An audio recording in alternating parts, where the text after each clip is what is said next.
If you feel like your Facebook account is logged in on too many devices, or you just want to log out from a phone or computer you don't use anymore, Facebook gives you an easy way to manage that. In this video, I'll show you how to remove your account from other devices. First, open the Facebook app. Now tap on the three lines at the top left.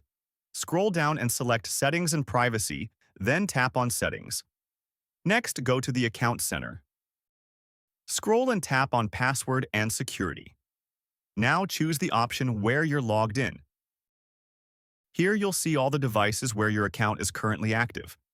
If you want to remove any device, simply tap on it, then click on Log Out. That device will immediately be logged out of your Facebook account. And that's it. You've successfully removed your Facebook account from other devices. Thanks for watching, and don't forget to subscribe for more quick and useful tutorials.